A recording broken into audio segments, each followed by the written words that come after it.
Hello and welcome to The Reset, a mental health podcast without all the bollocks. I'm Sam Delaney. My guest this week is Gary Stevenson, the economist, writer, YouTuber and former city trader.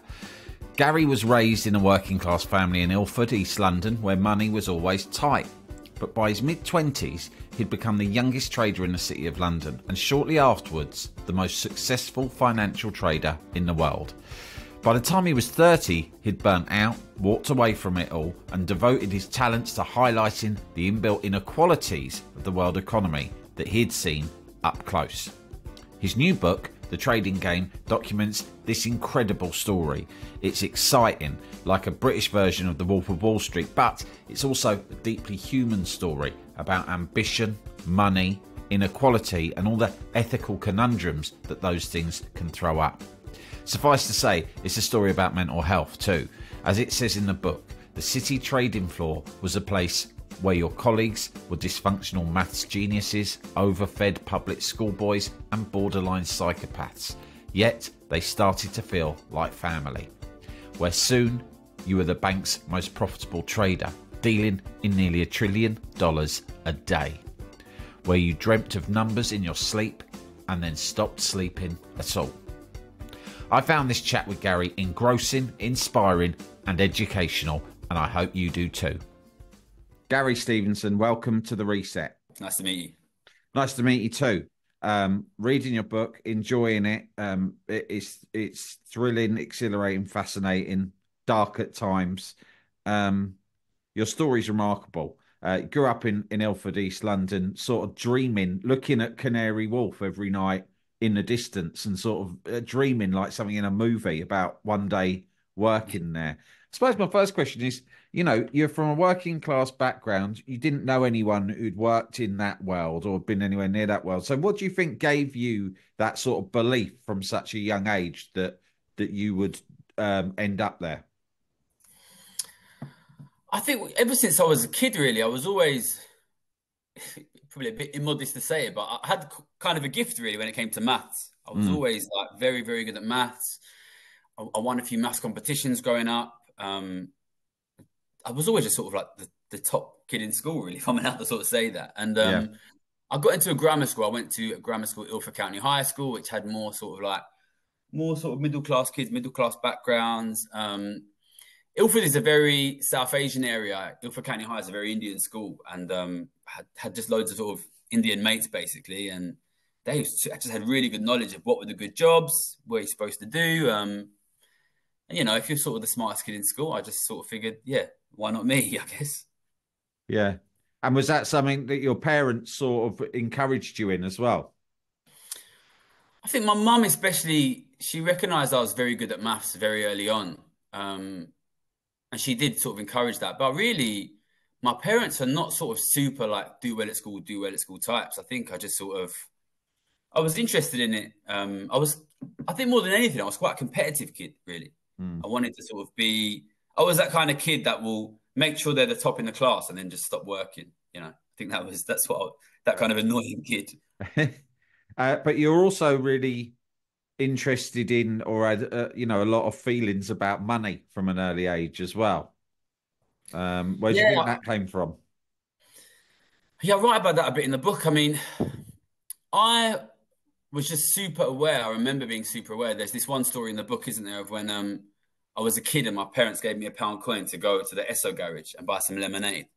And like I dropped it and just spent what felt like hours like looking for it, like scrabbling in the drains, looking under cars and just going back home in floods of tears.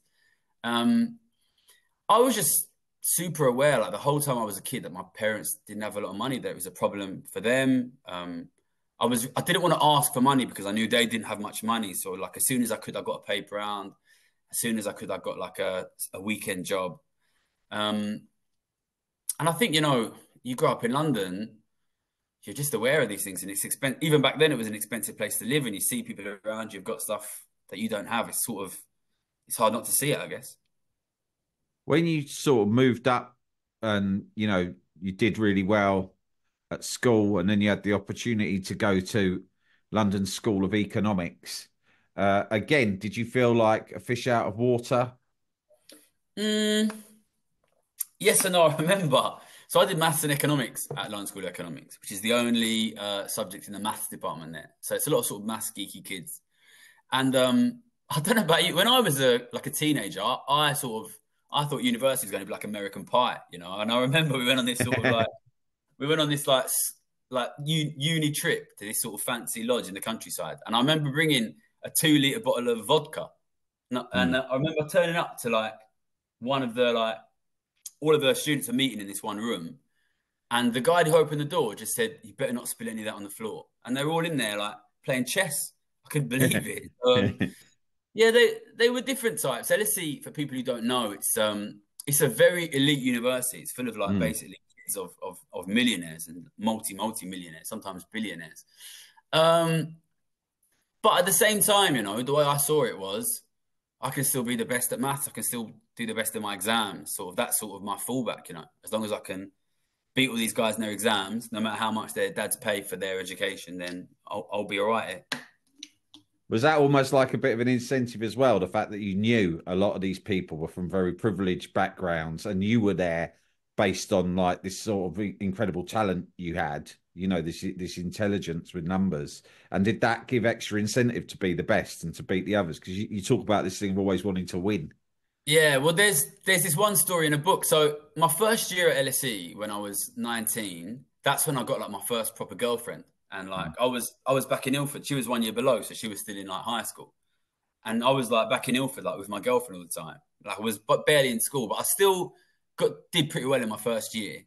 And then suddenly in my second year, like everybody knew who I was, and I was kind of like confused about this. And I asked one of my friends, like, "Why does everybody know who I am?" Like, because I got a good grade, but it wasn't like the best grade. Like my mate got better than me.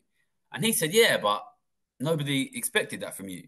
And I was like, "What was it?" I couldn't really believe it. And that did motivate me to be like, "All right, yeah, we're going to show them. Basically, we're going to show them what we can do." And I think that probably has been a theme for me, like going through even when I got into the city. Like I didn't really realize it until I got into these places, but you know, there's not a lot of kids from my sort of background in LSE or in the city, and the people there, I think a lot of them, the way they justify it for themselves is they just think we're thick, basically. So I kind of wanted to sort of, let them know that we're not, because we're not. You know, I don't know your background, but you know, where I grew up, there was a lot of smart kids, and there's a lot of complicated reasons why they don't get into places like the city.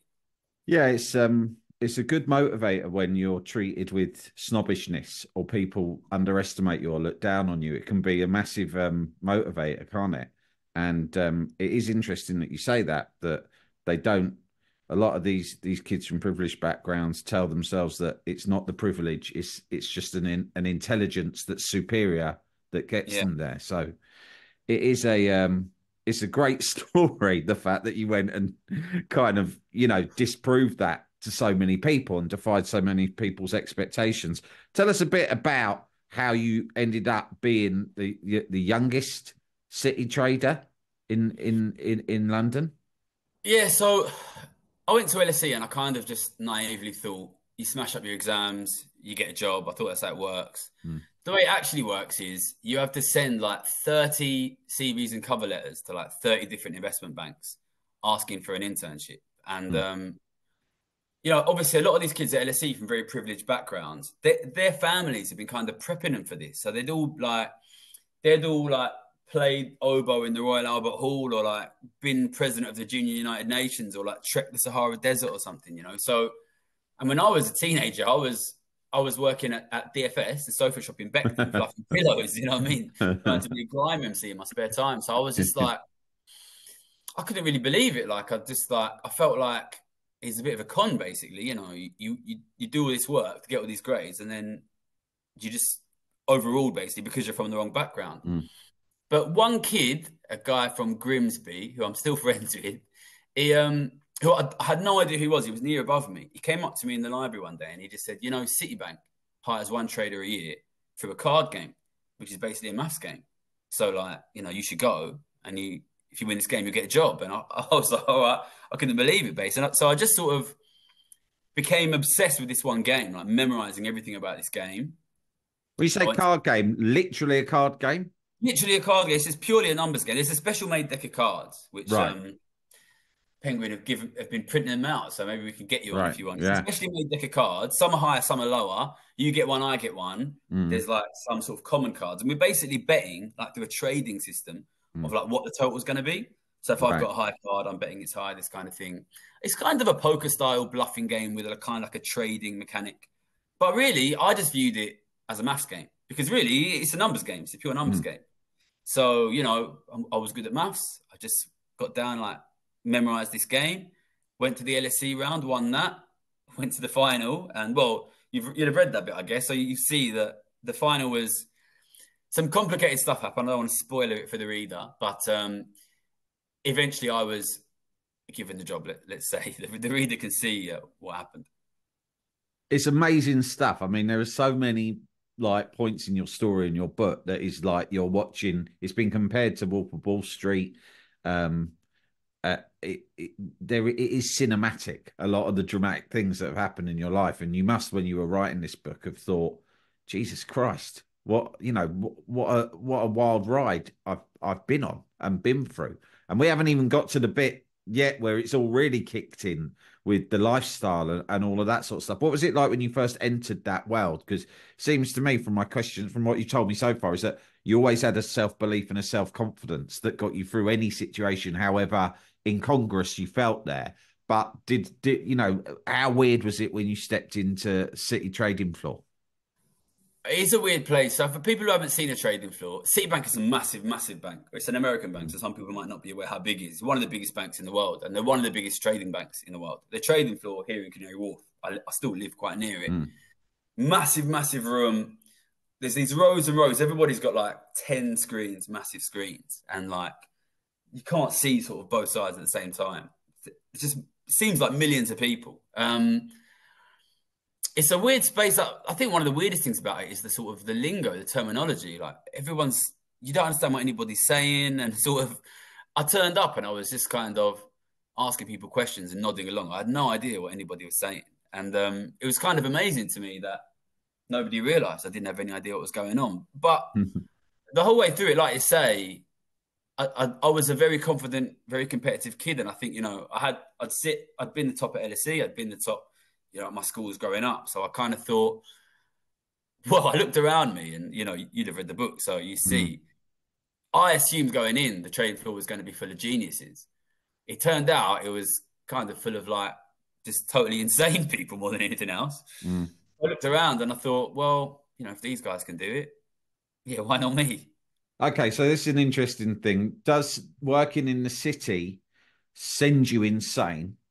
Or do you Yeah, do you have to be insane in? I know that sounds like that naff joke you get on yeah, cups in offices. Do you have, but there is something about from my very sort of two-dimensional perception of the city, which is based on TV shows and movie depictions, all the rest of it. yeah, You know, it feels like you've got to be pretty brutal, at times heartless, and absolutely relentless. And there probably is. I mean, you use the word psychopathic in the yeah. book, and there probably is a lot of overlap in the characteristics. And so, what I'm saying is there a natural filter that means the people who end up there and thrive there have a sort of a kink in their persona or their mentality, or does it just take people who are otherwise well balanced and just drive them in that direction?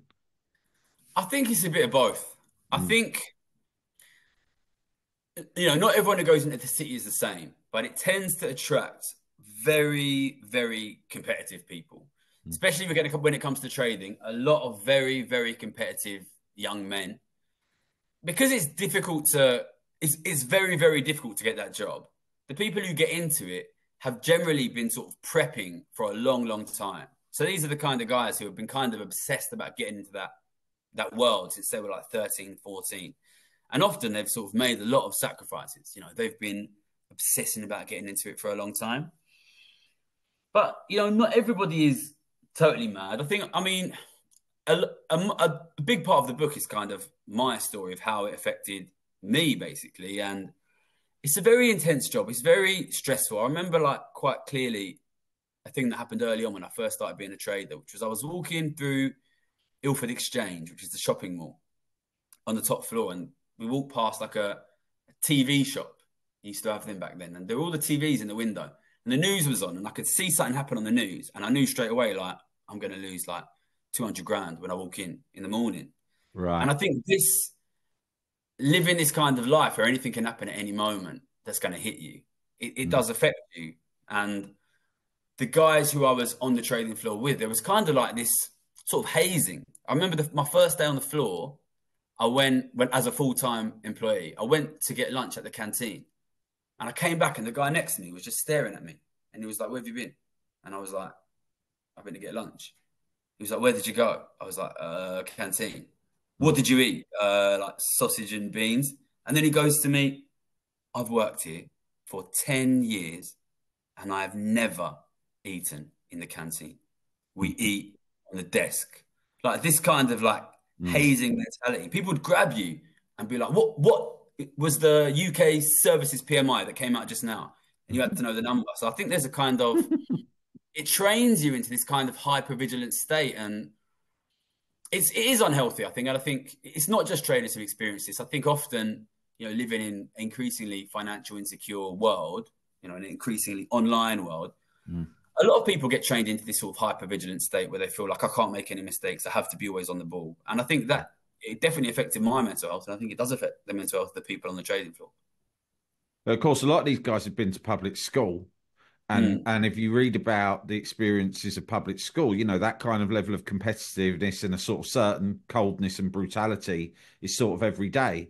Um, did Yeah. you did you feel when you were first there, did you start to feel scared at any point, or did you get angry, or When I was a kid, I was just so motivated to be. So we haven't mentioned it. I got expelled from school when I was 16 for selling Mm. like a very small amount of drugs.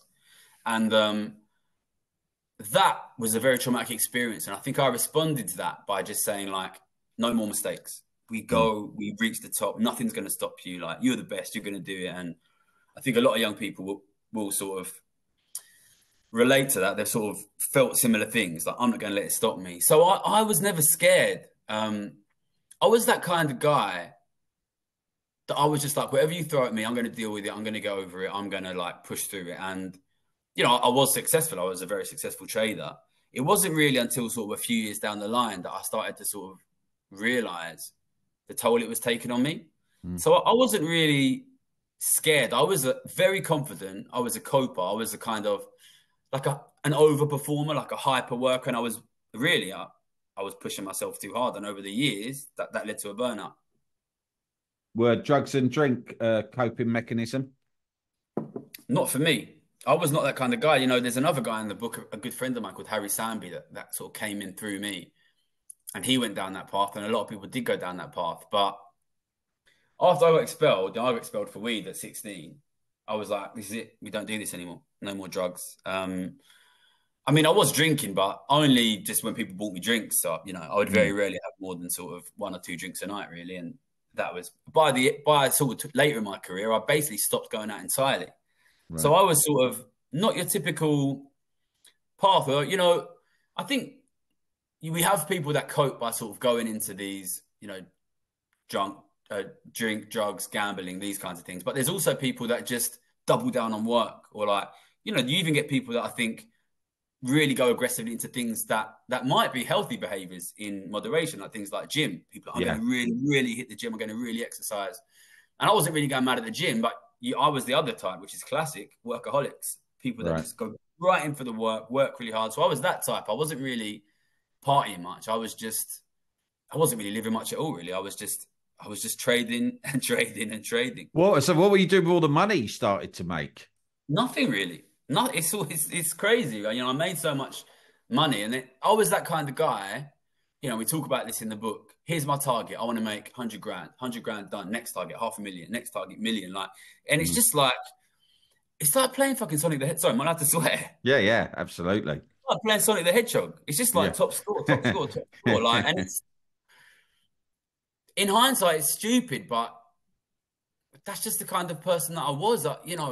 And there'll be a lot of young men out there that we want to be the best, but we never really stop and ask ourselves why. I think it's a result of coming from poverty, living in this very competitive society.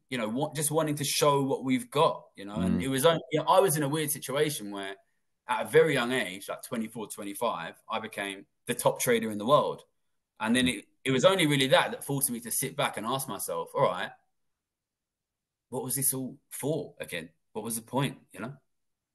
Yeah, I mean, being a workaholic, like any addiction, is usually like sign of like a distraction technique to stop yourself from ever reflecting on the way you feel. So, did a moment arrive where you started to sort of get in touch a bit more with your feelings?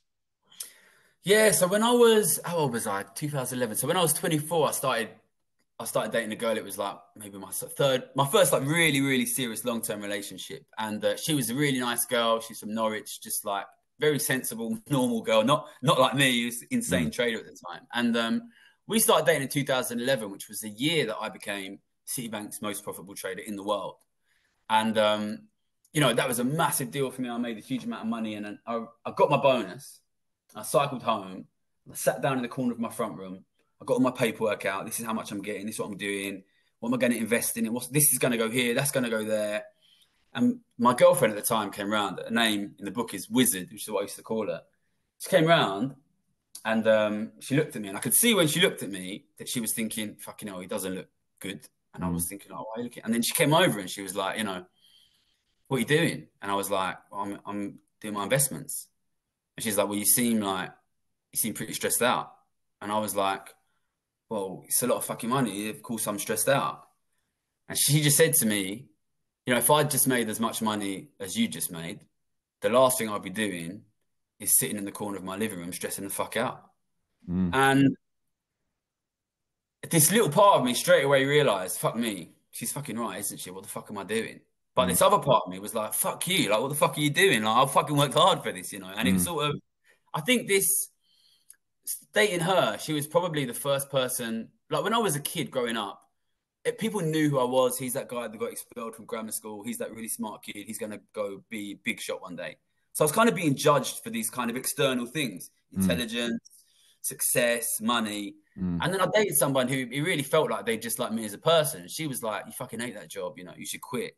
And it kind of made me, it sort of just really receiving that kind of non-materialistic kindness and being viewed as just as a person rather than a success mm. for the first time kind of made me realize, that's what sort of made me start to question, I think, why am I doing this? Like, maybe there's something more important than just being fucking rich. You know what I mean? Mm. I mean, a lot of what you've talked about in terms of your decision to leave and your perception of the way the economy works is, about inequality and you grew to understand that you were or you felt as if you were contributing to an unjust system that was worsening inequality.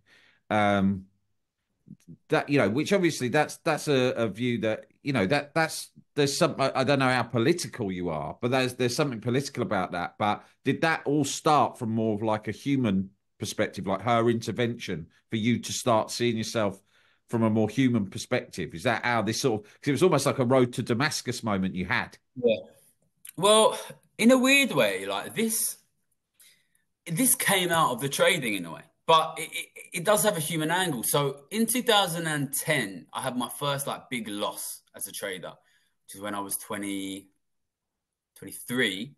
And my reaction was to go back to the books. I went to LSE, I'm an economics student, and I started to bring my books into the office, and I was like reading these textbooks in the office. And I was very lucky when I was a trader. I worked with one guy who was also from working class background. He was in his sort of mid to late 40s when I worked with him. His name in the book is Bill. Um, he never went to university, wasn't that kind of guy. And he saw me like in these textbooks, come up to me, just slapped these textbooks out of my hand and threw them into the bin. And I was like, "What the fuck are you doing?" And he was like, "Listen, you're not a fucking kid anymore, right? If you want to understand the economy, it's not in those fucking books. Go home and ask your mum what she thinks about the economy. What's her financial situation like? Look at what's being advertised on a tube. Walk down the high street. Look at what shops are closing down. Ask your friends' families about their financial situation." And he kind of told me, like, the economy is not just fucking numbers. It's people and people's lives. And Mm, if you look at it like that, you can actually have a better understanding. So it's a very human angle, but I use that to do a very kind of cold analysis of what's happening. And when I went and asked people what's happening, the question I was asking people is, why don't you spend more money? Because that's why the economy is weak. Mm. Obviously, everybody says, I don't fucking have any more money. Mm. Then you start digging in and you realize, like, damn, you start looking at your friends and their families and their financial situation, and you realize, like, this is messed up. Like, if people are losing their homes, people are really struggling. Then you turn around and you see the guys you work with in the city, making £1 million a year, buying like 5 houses on the river. And Mm. you start realizing, like, this is a problem, this is a cause. But I didn't view it, even though I was doing this human analysis, I was using that to do a very sort of cold conclusion of, okay, the economy is going to be bad. What do? We put this bet on. And it was only after really, I think one big thing that happened that sort of hit me, and I think I kind of repressed it at the time, was I put this big bet on that the economy is going to be terrible forever. That was my big bet.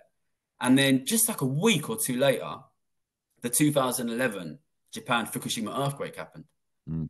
And I made a ton of money on that because it's bad for the economy. And, 20,000 people died in that earthquake. And you're kind of just sitting there, just like, what does this mean? What does this mean to make money on disaster? And then Mm.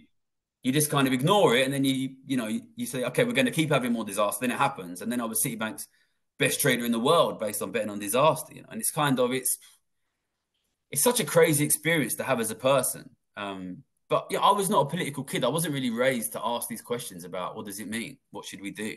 Mm. And I think I suppressed it. And I think I suppressed it for years. And I think that was probably one of the reasons why I entered, towards the latter part of the book, I entered really a kind of a mental health crisis, really. And I think it came from, suppressing these ideas of, do we as individuals have a responsibility to try and help others and try to fix a broken economy. And how did that manifest itself? Was that like these realizations plus presumably just complete exhaustion? I mean, you've got to just be emotionally, mentally, and physically exhausted after years of working the way you did. Yeah, I mean, now looking back, I can sort of be sort of clinical and say recognize it as a burnout. But at the time, I didn't really know what burnout was. I started to get these really bad pains in my stomach, which were, I guess, you could call them an acid reflux. Like, it just felt like a pain in my heart, and I had to go on pills for that. This really like strong burning pain in my heart. But then I started to become like really disinterested. I never stopped loving trading, just the trading. I hated the floor. I stopped talking to everyone. I cut off some of my closest friends, barely spoke to my family. I bought a new apartment, which is actually the apartment I'm talking to you from. It's quite a nice apartment, like down near Canary Wharf, near the river. I ripped everything out. I didn't buy any furniture. Just put a fucking bed, a mattress down, and a TV down. And I just, you know about these things. Like, I lost interest in anything. The only thing I was doing was trading. That was it. I didn't care about anything else. Even things like just tidying up, you lose interest in it. Yeah, and looking back, I can see now it was a burnout. But at the time, I didn't see anything wrong with it. And what was weird about it was at the time I was also like the best trader in the world, and I was making tons of money. So everyone around me is like, "You're the man." And then you go home, you don't even have any fucking floors in your house, and you just sort of thinking like, I mean, I was very young. I was 20, 23, 24, 25. I didn't know anything about mental health. I didn't have many support structures around me. When I tried to talk to management, like, I think I'm unwell, they thought I was trying to sort of haggle for more money. And they would just like throw more money at me. And it was like, okay, well, that's nice, but I'm not sure that's going to fix the problem. And it's a little bit of a side note. It was fascinating to me that you're the most successful trader in the world, and you're living just like in this really kind of simplistic, non-materialistic way. I mean, when it came to you, which I'm going to ask you about now, is like the point at which you're actually quitting, you're walking Yeah. away from this, this lucrative life. One thing you didn't have was I suppose a lot of your peers would have been totally locked into a lifestyle, which meant it would be absolutely impossible for them to ever walk away from that career. Whereas you didn't have, by sounds of things, you didn't have the big sort of indulgent or extravagant lifestyle. That you didn't really need money based on the way you lived. Is that right? But I mean, I needed I some, mean, but I mean, everyone needs money, but yeah, I mean, you weren't yeah. locked into like some extraordinary Elton John style lifestyle, right? Yeah, I never. It's so crazy looking back because when I was a kid, I was kind of obsessed with making money, and then as soon as I made money, I completely stopped spending money. Like when I Right. was a kid, I did a paper round for £13 a week. It got cut to £12 a week, and I would save up for 10 weeks and buy a pair of like TN Nike TN trainers for £130. Mm. And I really cared about what I had and what. But then as soon as I started making tons of money, I just totally stopped spending money. I stopped going out. I stopped spending. It was weird, and I think looking back in hindsight, I thought I was motivated by being rich, but actually, I probably just didn't want to be fucking poor anymore. Mm. It's tough, and I think there's a lot of material difficulties involved with being poor, and a lot of people will be well aware of that. There's Mm. many people struggling to put the heating on and to put food on the table. But one other big factor about being poor, especially as a kid, is the fucking judgment that comes with it. Mm. You feel so judged and you feel so looked down on. And especially as a kid, it's obviously horrific. It's not, I mean, I don't think it's anybody's fault that they're poor, but it's so painfully obvious when you're a kid, I'm fucking 15. What do you want me to do? I'm Yeah. working a paper and I'm working at DFS. So I think that was what I was motivated by. But it definitely it made it easy to walk away, and it meant when I was a kid, when I was a teenager, I you buy the absolute cheapest of everything. You know what I mean? Mm. And then that feels terrible, but in a weird way, it gave me this freedom because I knew I could live that kind of life, and I knew I could walk away from that money. And there was one sort of meeting I remember having with one of senior management when I tried to leave, and the manager was like, "How much money have you made? £2 million? That's nothing. You'll be back. You'll be back on your knees, and that won't even last you 5 years." Mm. And I remember thinking, "Fucking £2 million. That's probably more than my family's made in fucking 25 generations. I'm not going to be Mm. back on my fucking knees." You Yeah. know what I mean? But that is, people from wealthier backgrounds, they live these kind of lifestyles where they'll spend £500,000 a year. That's what Mm. they need just to cover their basic essentials. For me, I definitely don't need that much, and that gives me freedom and I think it's easy to fall into that trap of consumerism and commercialism. But if you can stay away from it, then it can make your life a lot easier, and it can make you. I've seen very wealthy men who are tied to their screens. So money doesn't solve all your problems if it becomes an addiction. What was the point where you realised you were going to get out? Was there one? So there's sort of one scene in the book. I don't want to sort of spoiler it, but I started to sort of act out. I started to piss people off on purpose. Right. And I didn't really sort of know what I was doing. I think I was kind of angry in some way at these people around me for not realizing I was sick, or maybe because of the inequality which was so sort of manifest around me. And there was one sort of meeting where I got hauled off the desk and got put into this office, and I was just getting shouted at. And by then, I wasn't wearing like work clothes. I'd cycle into the office and I'd just dress very similarly to how you see me now. I'd be Yeah. trading. And I was still wearing the shoes that I used to wear to go to uni, which is a pair of Onitsuka Tigers. And I was just sitting down getting shouted at, looking at my shoes. And I suddenly realized that I had massive holes in both of my shoes. And I could see my socks sticking out of the shoes. And I was thinking, like, that's kind of this little moment where you realize, like, why the fuck am I doing this? How I much? didn't even, Just out of interest, and this is very vulgar, but what sort of money did you have in the bank, in your personal bank account, when you were looking at your shoes and you had and your toes were sticking out?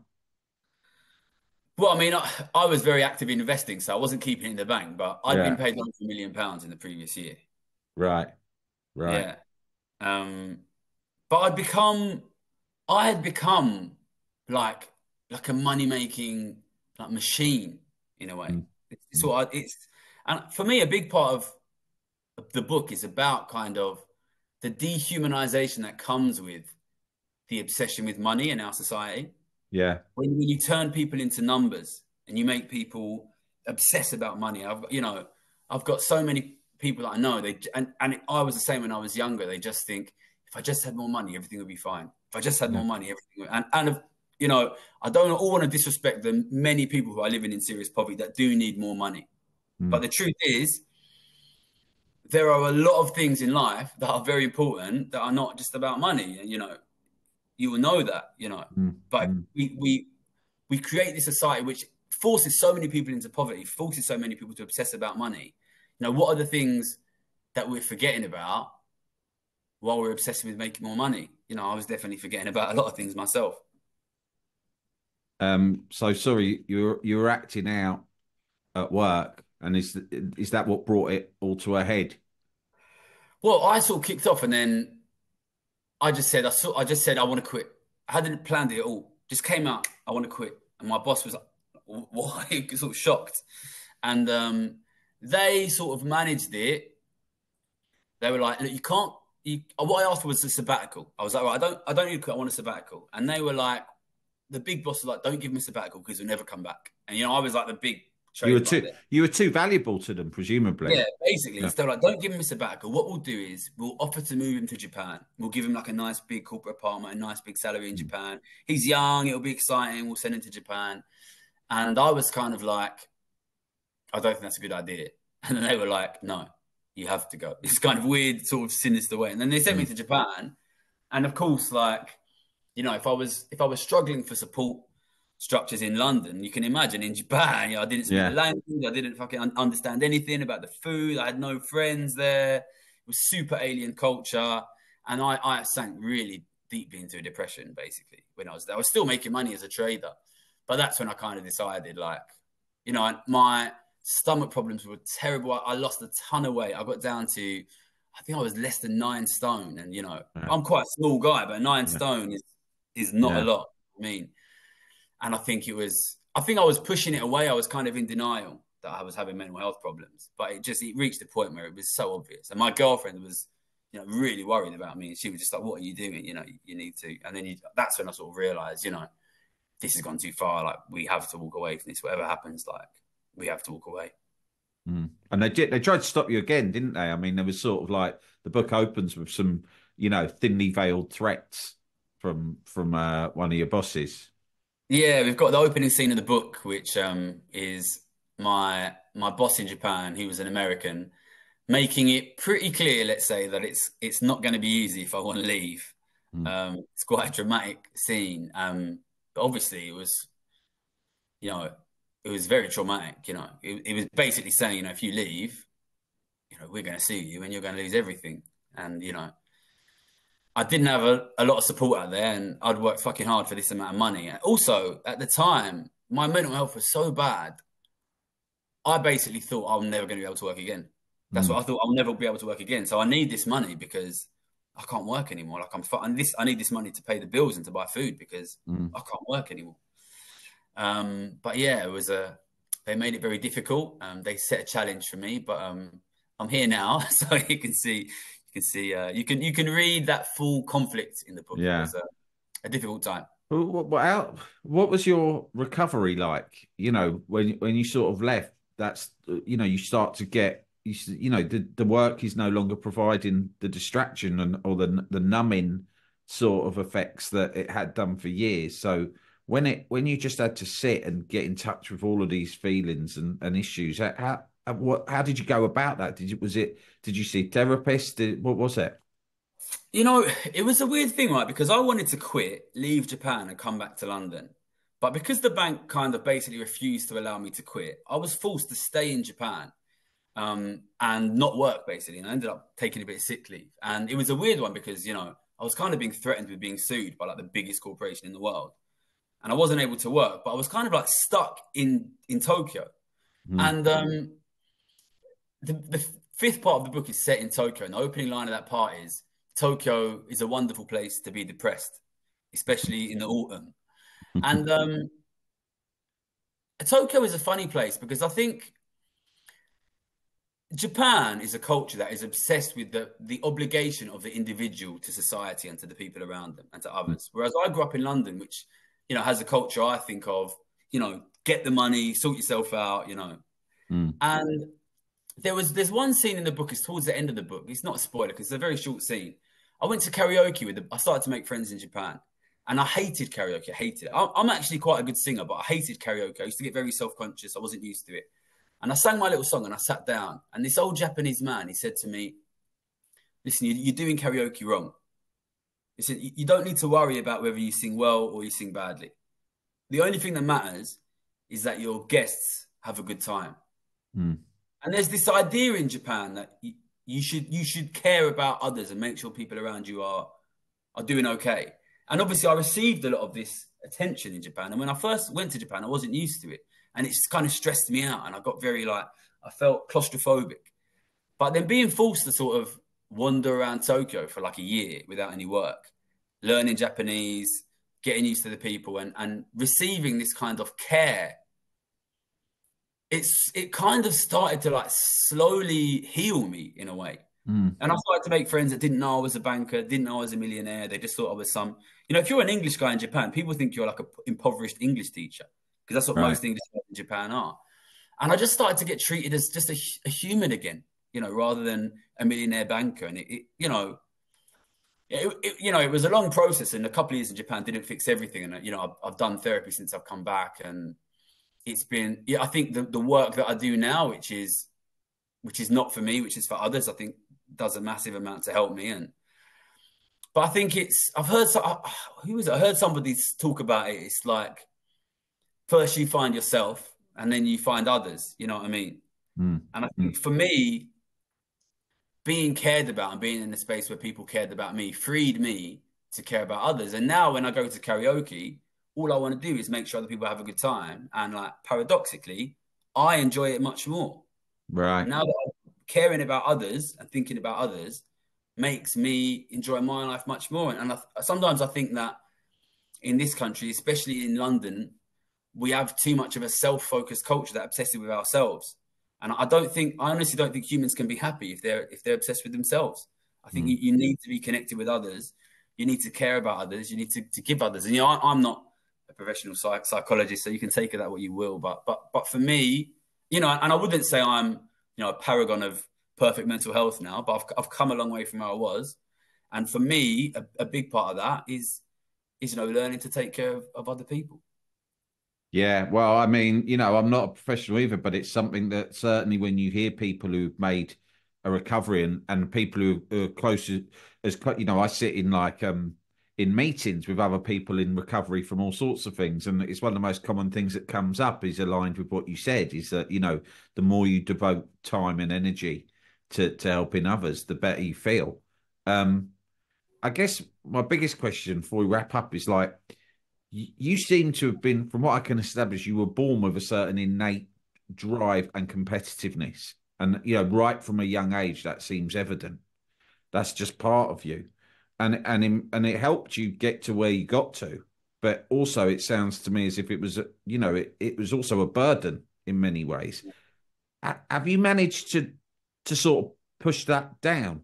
Or even get rid of it? Or is it still there burning, even though you've devoted your life to something else? Is it still there haunting you? Do you still want to win? Do you still want to kind of prove yourself? It's funny. I mean, it's there to a degree. So I recently went back I did a master's at Oxford, 17 to 19. And I was already about to turn 31 when I started. And I didn't really go there to get top grades. I went there to learn about economics and to help build the work that I'm doing now. And there were kids there, 22, 23, that beat me in the first year exams. I wasn't even really studying, to be honest, but there was this little part of me, this little voice in the back of my head that was like, fuck those guys, you're better than them. I'm older now, so, I know that voice. And I sat down and said, listen, it's all right. They're kids. They need those grades. You don't need the grades. Just let them get the grades. You do you. But, I still struggle to find like life-work balance. I run my YouTube. I run all the social media, Instagram, TikTok. I wrote this book. I put a lot of my life into that book. We're doing a ton of interviews. We're doing a ton of media publicity. I want the book to do really well. Even now I find myself falling into them habits of like, I work too hard and I don't give myself enough time for me. But now I'm aware that I'm doing it, and the book's coming out very, very soon. So I want to give it a big push now, and I really care about the YouTube, but I know now to take time off and take time for me as well. But somebody said to me once, like, you change in life, but all of those younger versions of you, they still exist inside you. They're still there, and you need to take care of them. So I think like those weaknesses and those sort of mental problems I've had when I was younger, they're still there, but I'm older now. I like to think I'm wiser, and I know how to take care of them. And You know, I think my mental health is getting better. I feel like I'm in a much better place than I was when I was younger. But you know, the problems don't just go away. But you know, we learn ways to deal with them. And I know the signs and I know the things to do. I know to reach out to people. I know to sort of let people in. I know to like step back from work and Do you you know, rest? yeah, Do you exactly. make yourself rest sometimes now? A lot more than I did. Yeah, I haven't Mm. had as much rest recently as maybe I should have done. But you know, when the book's out and I'll take a bit of time to calm and I travel a bit. I go and step away and yeah, I rest more. Well, I'm getting older, so I have to rest a bit more than I used Let to. me ask you, despite everything that you've come to feel about the work you used to do and the way the economy works, is there ever a point at which you see something in the news, right, or an event going on in the economy, and a part of your brain just tells you how you could make £1 million out of that day if you wanted Oh, to? it never stops. Never stops. I But do still trade. you, I didn't trade for a long time, but now right? I trade now. But when I say this, I would like to be clear. Trading is very dangerous. I know a lot of young men have had a lot of problems with trading. So if anyone's going to do it, be very careful. But you know, I was the best trader in the world for one of the world's biggest banks. You know what I mean? Mm, Um, and I see the world in that way. You know, yeah, that's how I see the world. yeah, Um, I can't change it. That's what I am. But what I do now is I don't just bet on it. I go out on my YouTube and I tell people what's going to happen. You know what I mean? right, yeah, So you know, why is Messi still playing football? Because he mm, fucking loves it and he's good at it. You know, and I wish yeah, I was as good as Messi at football, but I'm not. But what I am good at is trading and economics. But I don't do it just for me now. You know, the YouTube is there. It's free. Anyone who wants to understand what's happening, it's there, and I'm doing my bit. And you know, I think as humans, you know, we have the capacity to be selfish and take care of ourselves whilst also caring about others and helping others. You know, I don't think we need to choose.